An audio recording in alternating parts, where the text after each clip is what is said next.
Boa noite, pessoal. Aqui quem fala, eu sou a Marina Valente, para quem não me conhece, sou diretora do Instituto Valente, também sou advogada, sócia do Escritório Valente Advogados. E hoje a gente vai estar aqui nessa live com a presença da doutora Márcia Sampaio Mendes, que é juíza do trabalho da Quinta Vara de Ribeirão Preto, professora, palestrante, né? E daqui a pouquinho ela já vai estar entrando. Quero dar as boas-vindas para quem está entrando. A nossa convidada é uma grande parceira aqui do Instituto Valente. A doutora Márcia, ela vai estar aqui para falar sobre as alterações havidas na legislação trabalhista em virtude da calamidade pública que a gente está vivendo aqui.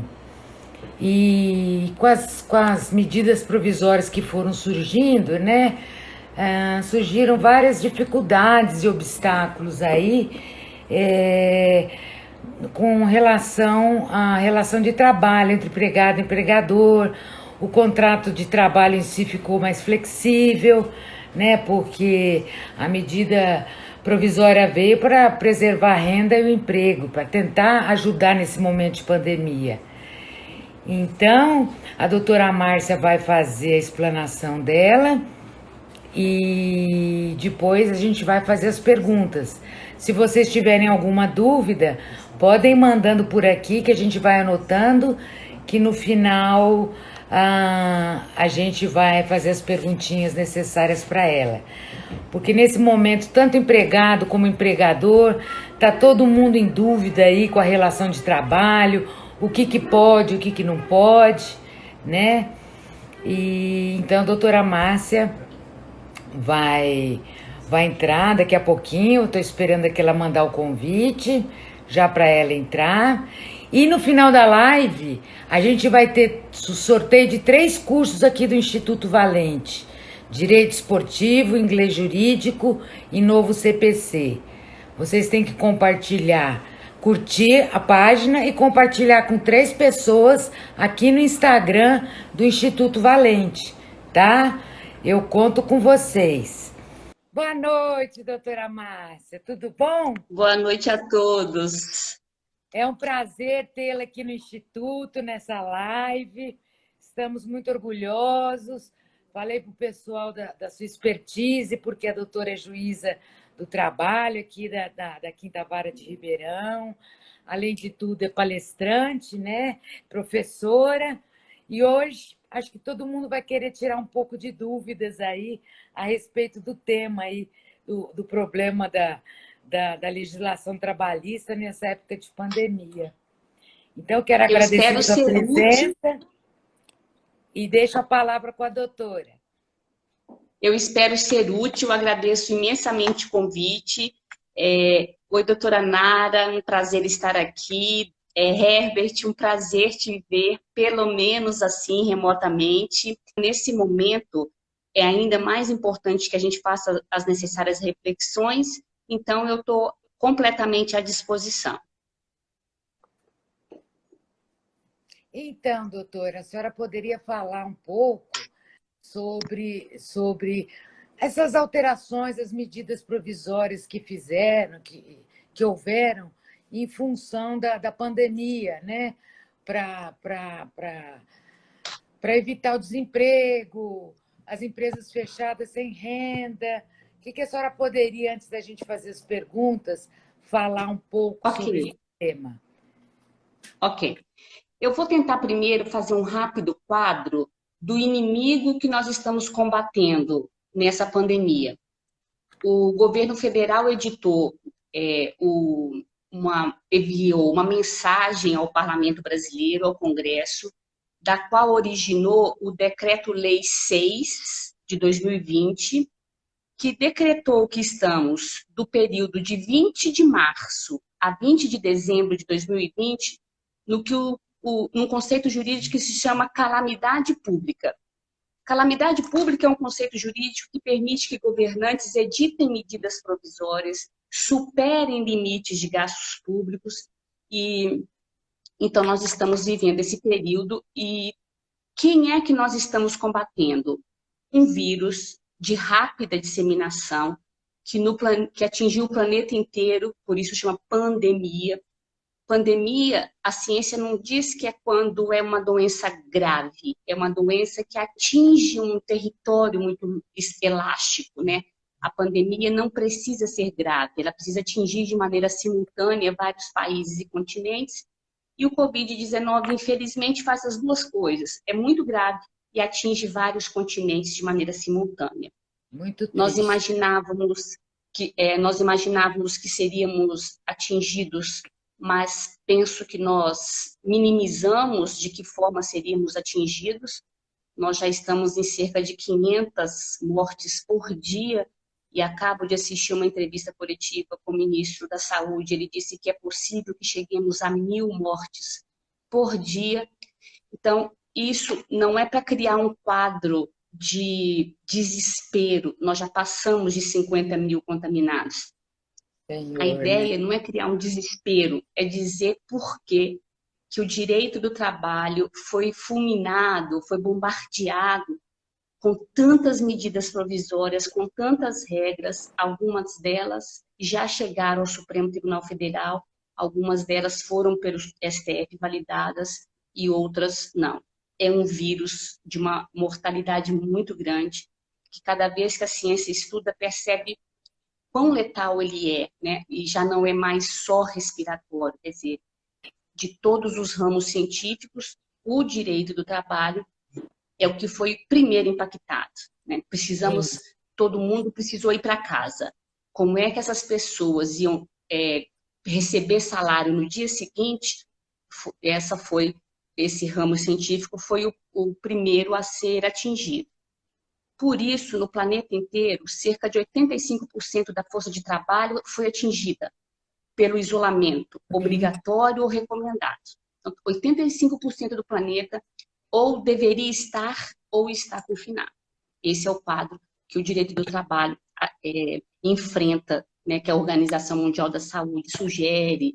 A OIT hoje disse que nós estaremos diante de um número de desempregados nunca visto no pós-guerra. Esse é o quadro que o direito do trabalho vai enfrentar, não com bombas atômicas, com vírus invisível, né? Com uma doença que, diferentemente da bactéria, não sucumbe com antibiótico, né? Então, isso, talvez nós tenhamos minimizado o efeito do vírus e talvez nós, por isso, não tenhamos socorrido de uma maneira tão emergencial assim. De todo jeito, essa quantidade grande de legislação trabalhista que surgiu era mesmo necessária. Você pode discutir se ela foi feita de maneira trabalhada ou não, se ela foi pensada devidamente ou não. Teve medida provisória que durou menos de 24 horas.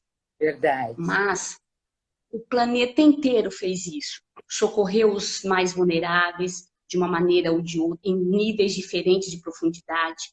O fato é que essa é a finalidade do Estado, né? Desde Hans Kelsen, que a gente aprendeu lá na faculdade, que a gente sabe que Estado que a gente sabe, Weber, desde lá que a gente sabe que Estado é isso, né? É essa entidade jurídica para socorrer a gente. É por isso que a gente paga tributo e é por isso que ele tem até o poder de polícia sobre a gente, né? Então, a gente está vivendo aí, a partir de 20 de março até 12 de fevereiro, a calamidade pública. Por isso, tantas medidas provisórias. Eu aqui, doutora, eu queria fazer uma pequena observação que eu tenho chamado a atenção pelo seguinte. Nós, juristas, e eu não consigo dizer isso para outra plateia, nós, juristas, temos que pensar muito bem o que é um estado de calamidade. Principalmente no direito do trabalho, estado de calamidade dá ao Estado várias faculdades, mas não todas. Não, nós não podemos deixar que se rasgue a Constituição da República, por exemplo. Eu vou chegar mais adiante sobre isso. Nós temos que ser guardiões do Estado Democrático de Direito. Sim, porque sem dúvida. O estado de calamidade pública é indiscutível, é inquestionável. O planeta inteiro está vivendo.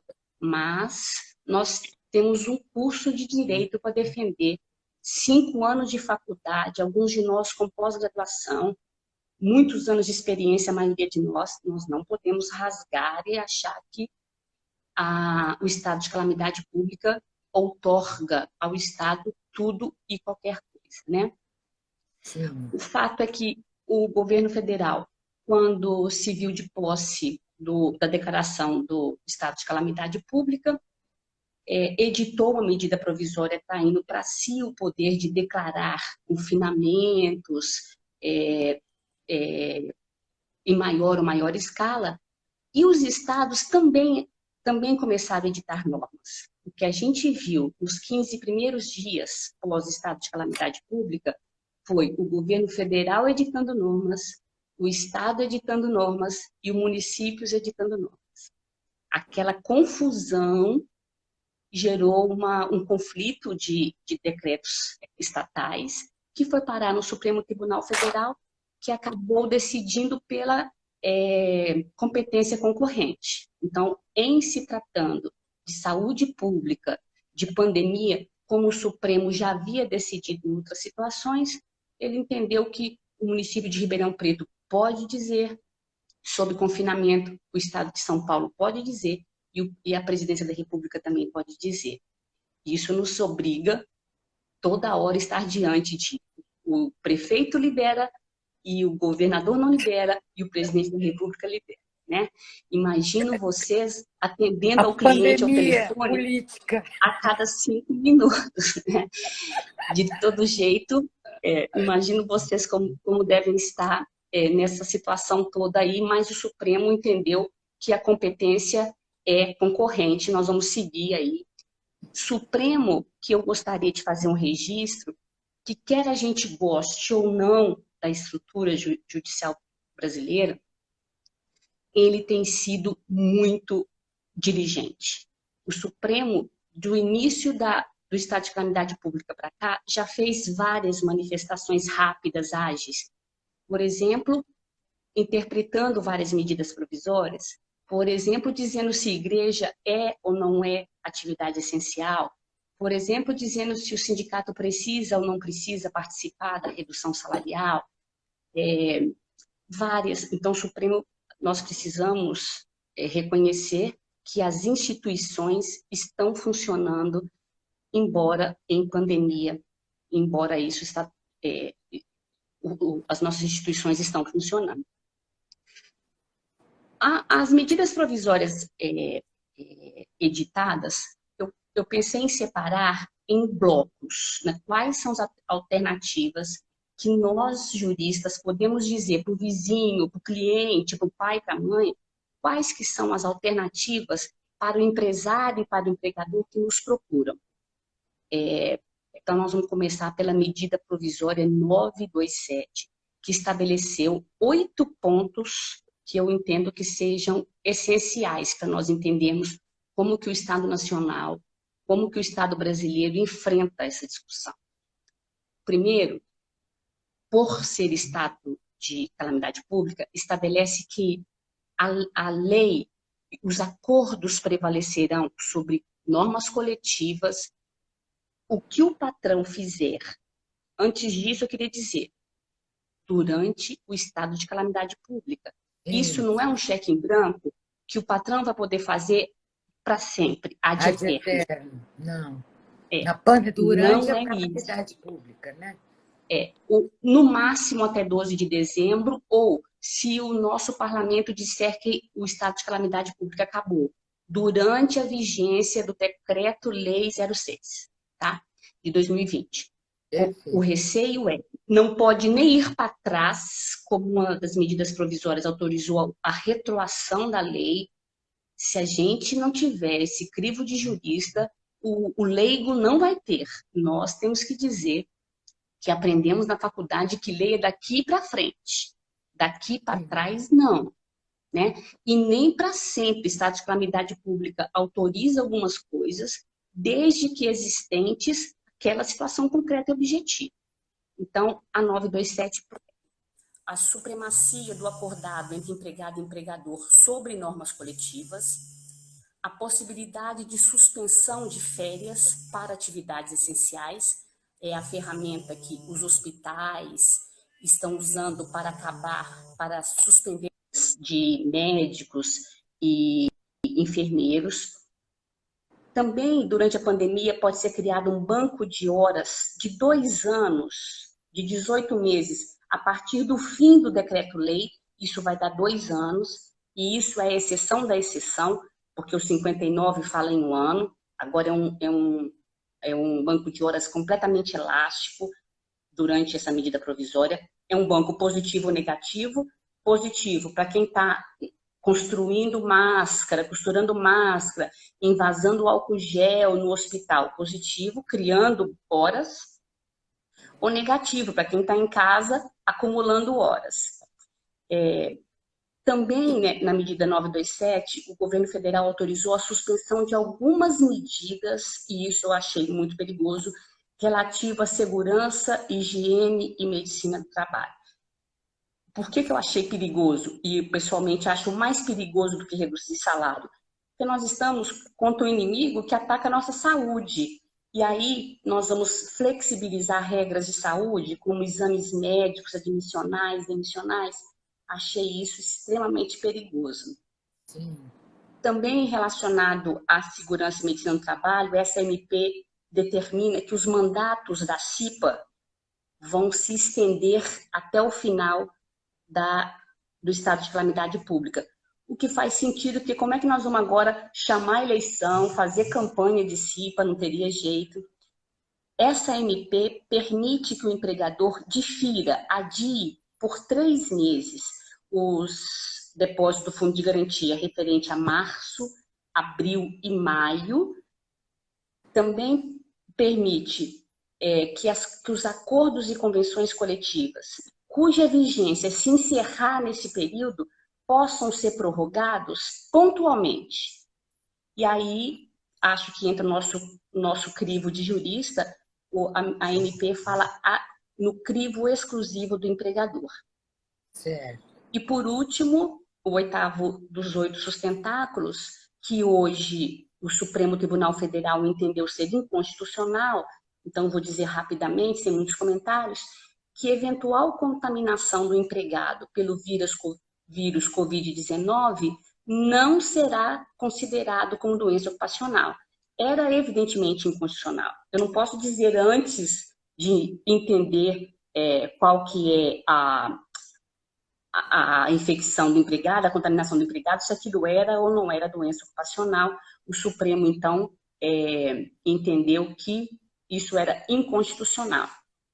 Essa medida também previa a possibilidade de a suspensão do salário do contrato por até 6 meses sem salário. O Supremo também veio e disse que não. A reação foi muito grande, inclusive de ministros do Supremo, e o presidente da República, através do Twitter, na manhãzinha do dia seguinte, esse é o artigo que durou menos de 24 horas, então aquelas 8 medidas que eu falei são o arcabouço que sustenta a MP 927. Então, essas são as alternativas que você pode ofertar para o seu cliente, ou informar para o seu empregador, ou informar para o seu cliente empregado que o empregador dele pode fazer. Todas essas estão mantidas, salvo agora a declaração de que a contaminação jamais será considerada acidente de trabalho, doença ocupacional. Perfeito. A medida subsequente, a medida provisória subsequente, que foi a 936, previu outro tipo de enfrentamento. Então, ali seriam as medidas, um grupo de medidas. O outro grupo de medidas seria a possibilidade do empregador reduzir salários. E aí, para aqueles empregados que continuaram trabalhando ou que não continuaram trabalhando. E o que seria isso? O legislador criou 3 degraus numa escada. 3 degraus. O empregador pode reduzir 25%, 50% e 75% do salário do empregado, com a correspondente idêntica redução da jornada. Então, a validação da redução do salário vai depender da correspondente e idêntica redução da jornada de trabalho. Essa redução, segundo a medida provisória, ela não precisa da participação do sindicato. E esse foi o enfrentamento que chegou ao Supremo Tribunal Federal, Também, que né? na distribuição da relatoria caiu para o ministro Ricardo Lewandowski, que deu uma liminar. Vou falar bem rapidamente, porque o leigo tem criticado muito essa liminar, que até já caiu, mas nós temos que entender o que aconteceu. O Lewandowski, o ministro Lewandowski, relator desse processo, ele foi técnico, porque o artigo 7º, inciso 6, proíbe mesmo a alteração salarial que não passe pelo sindicato. O que o voto divergente, e que acabou conduzindo, né, porque o Supremo, no plenário, derrubou a liminar, é o bom senso. Bom senso que vai ser o tempero agora para a gente enfrentar essa pandemia até novembro. Nem tanto lá, nem tanto cá. Mas o ministro Lewandowski foi absolutamente técnico. O que nós, operadores do direito, precisaremos fazer nesse período todo aqui agora é bom senso, chama parcimônia. É não admitir que o decreto legislativo número 6 permita qualquer coisa. Não sei se vocês acompanharam pela imprensa, aconteceu no Piauí uma cena que me chocou muito, que foi daqueles empregados ajoelhados a pedido dos empregadores pedindo a abertura do comércio. Verdade. Uma pandemia não pode autorizar esse abuso ontem, do né? poder do empregador. Não pode, não pode. Isso não pode acontecer, né? Não pode mesmo. Então, para nós operadores do direito, vamos ter que trabalhar com bom senso, nem tanto lá, nem tanto cá. E uma outra alternativa é a partir da necessidade do isolamento social, que vários estados, já que a competência é concorrente, vários estados fizeram, é determinar o teletrabalho. Teletrabalho que não foi criado pelas medidas provisórias da pandemia. Ela já existia desde a reforma trabalhista, no artigo 75. A gente chama de teletrabalho, os economistas chamam de home office, né? Quem gosta mais de inglês chama de home office, mas está lá no artigo 75 da CLT. Penso comigo que essa é uma vantagem para todo mundo, para o empregador, porque todas as estatísticas até agora mostraram que a produtividade aumenta. Eu sou prova viva que a minha produtividade aumenta. Na medida em que eu não preciso me arrumar, pegar o carro, atravessar a cidade e ir para o fórum, eu produzo muito mais. Todas as produtividades do tribunal indicam que, claro, nós não estamos fazendo audiência, isso é verdade. Mas tudo que não depende de audiência, minha produtividade aumentou quase 20%. Para o empregador isso é bom. De uma maneira geral, né? Sabendo... Porque não é fácil trabalhar em casa também, né? É uma coisa... Eu vou falar desvantagem também, principalmente para nós meninas.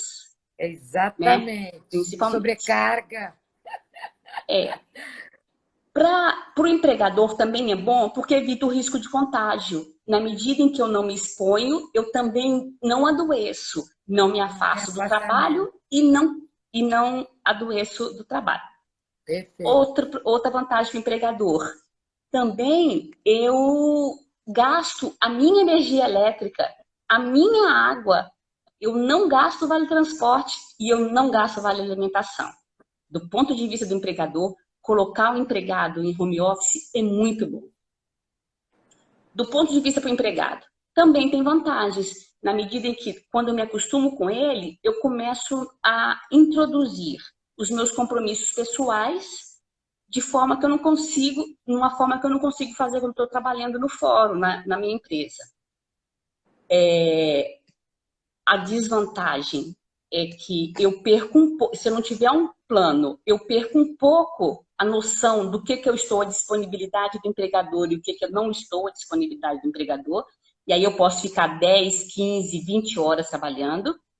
E para nós meninas é acentuadamente pior, porque eu preciso, historicamente, para mim, historicamente é destinado às tarefas domésticas, sem Sim. contar o meu exemplo pessoal.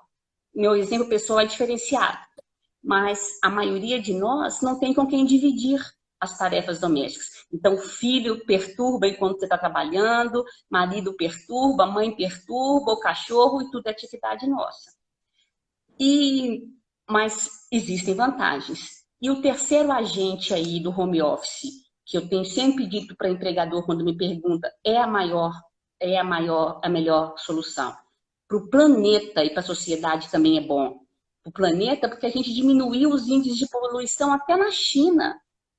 A sociedade Verdade, é está verdade. agradecendo. A natureza, Passarinhos, a terra, passarinhos voltaram a andar nas estrelas, grandes cidades.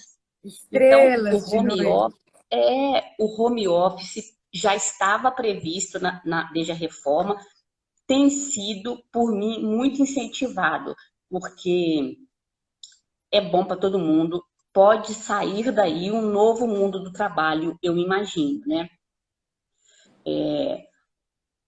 E a outra possibilidade, que aí é da medida provisória 936, é a suspensão contratual. A Temporária, né? suspensão, a suspensão contratual, ela pode ser feita por até 60 dias, diferente daquele outra primeira possibilidade que durou 24 horas, que seria 6 meses ou 4 meses, agora ela só pode ser feita por 60 dias. E como é suspensão, o empregador não paga salários, mas precisa manter os benefícios, está lá na medida provisória, mantendo os benefícios. Eu entendo que ele não vai manter nem vale transporte, nem vale refeição, porque esses têm destinação específica de locomoção e de refeição fora do local de trabalho. Mas Sim, quais os benefícios o legislador pensou colocar, no meu sentir? Pensou colocar assistência médica, odontológica, seguros, né? Durante o período que o empregador suspender o contrato, que, portanto, eu não receber salários, o governo vai me pagar um auxílio que indevidamente e de maneira técnica foi chamada de seguro-desemprego. Indevido, porque eu não está desempregado, o não contrato está está suspenso, mas é uma desempregado, exatamente. similitude. É, É, uma similitude. E para que, como a doutora Marina falou desde o início, a ideia no mundo inteiro, no planeta inteiro, é garantir empregos. O legislador, quando editou essa medida provisória, exigiu que o empregador que suspendesse esse contrato mantivesse pelo mesmo tempo da suspensão a garantia de emprego dos empregados. Quando a suspensão terminar, esse empregado volta e ele tem o mesmo tempo de garantia de emprego, igualzinho o tempo que ele ficou na suspensão. Então, essa é a outra possibilidade, a suspensão do contrato para quem não quiser ou não tiver em mãos a redução salarial. Perceba que são duas ferramentas para dois tipos de problemas que a empresa enfrenta. A sim, redução salarial da jornada é para quando a empresa ainda tem atividade.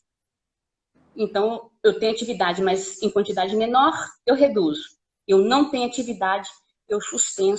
suspendo. Então, eu penso que essas aí são as As... medidas mais, falando bem Tá rapidamente, são certo. as medidas mais latentes aí. Tá certo, doutor. Então, eu vou iniciar com as perguntas aqui. Teve uma pergunta que veio: se o empregador pode reduzir o salário do empregado sem a participação do sindicato. Isso é constitucional? Pode. Na verdade, é o que eu estava dizendo, o Supremo Tribunal Federal se manifestou dizendo que é uma situação excepcional que, por conta do Decreto-Lei 6, que declarou que nós estamos vivendo um estado de calamidade pública, é possível. Então, o ministro Lewandowski tinha entendido que não podia, por conta do artigo 7º, inciso 6º da Constituição, mas o Supremo, no dia 16 de abril, já entendeu que é possível, Que é infelizmente. possível, né? Tá certo. Bom, pode haver redução da jornada de trabalho, salário ser inferior. Só um minutinho que essa pergunta aqui tá. Pode haver redução de jornada do salário inferior a 25%, estipulado na medida provisória, de que maneira pode ser feita? Eu acho que ele está perguntando o seguinte: é permitida a redução de 25%, 50%, 70%, 70% ou 75%, né? 25%, 50% e 75%. E 75%. Então, se de repente a empresa quiser reduzir em 20%, não pode, acredito eu, ser por acordo individual, né? Com relação ao empregado. Quer dizer, existe a possibilidade, né, de ser feita Entendo a que sim, redução. completamente. O legislador estabeleceu limites. E quando ele estabelece um limite, menos do que isso pode. Então, a medida provisória fala até 25%, até 50% e até 75%. O que não pode cumprir os requisitos objetivos que estão lá na MP, é você fazer mais de 25%, mais de 50% e mais de 75%. Mas menos do que isso não tem problema. Porque quem pode o mais, 25%, pode o menos, 20, 15, 10, não vejo problema. E para o mais, teria que ser só mediante acordo coletivo, né? É. Que no momento não está podendo ser feito, né? Então, quer dizer, nesses casos, para o menos, é só fazer um acordo direto entre empregado e empregador. Individual com empregado e empregador. Isso. Perfeito. Vamos ver.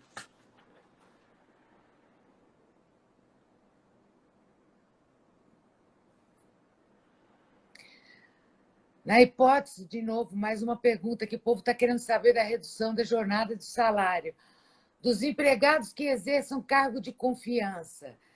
Caso a empresa opte pela redução do seu gerente ou do diretor da jornada dele, não pode, no futuro, gerar uma discussão em relação à possibilidade de desnaturar a exceção do artigo 62 da CLT?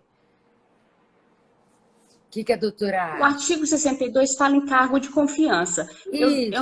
não vejo, eu não sei quem perguntou, não estou conseguindo identificar aqui, né, quem está participando. Mas, de qualquer forma, agradecendo quem está fazendo as perguntas, eu acho que são reflexões muito importantes e até me fazem pensar, mas, a princípio, eu penso que não. É Porque, o Pedro embora de seja Salvador, cargo... doutora. Ah, tá. Tá. Obrigada, Pedro, pela pergunta. Vai me fazer refletir. Mas, assim, respondendo de pronto, eu penso que, embora sejam cargos de confiança, de gestão, de extrema confiança, né? O 62 trata de uma categoria de extrema confiança, fidúcia especial, eles são empregados. E, sendo empregados, obedecem ordens do empregador, né? Então, em um último momento, quem manda é o empregador. Essa é a característica do contrato de emprego? Penso que não. Acho que não vai chegar a tanto. Descaracterizar o 62, não.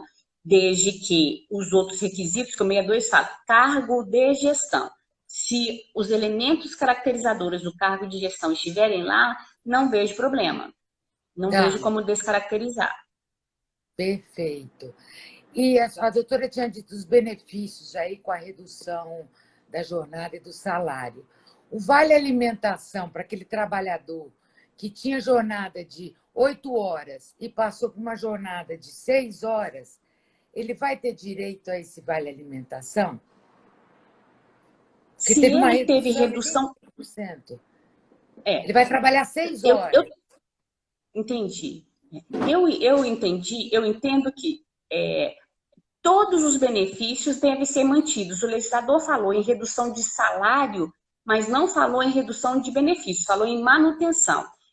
Eu gosto de pensar lá atrás, assim, para que é o vale alimentação? É para a pessoa se fazer as refeições. Se a jornada dele exige que ele ainda faça refeições fora de casa, a gênese, o fundamento, a justificativa está mantida. Então, o benefício tem que ser mantido. Foi um cuidado que a medida provisória teve de manter os benefícios. Então, o empregador se exime do salário. Quem faz a remuneração do empregado é o Estado durante, no máximo, 3 meses. Chamou de seguro-desemprego, mas está errado.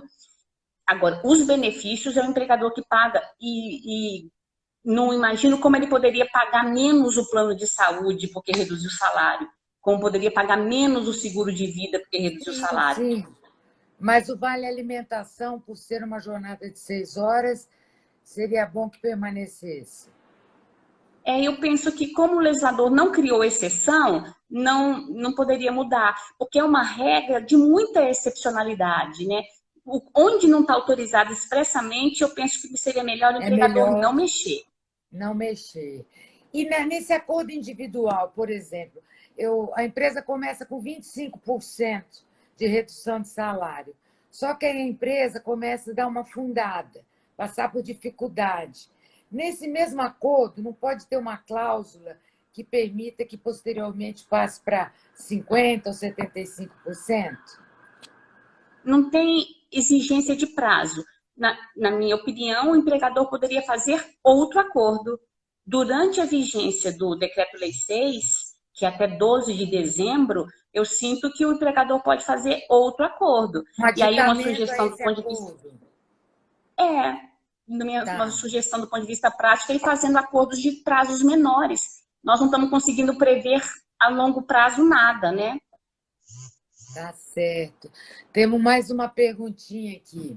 Se o empregador pode exigir que o empregado trabalhe em atividade que o exponha a risco, mesmo que haja previsão do governo estadual e municipal em sentido contrário. O que a doutora acha?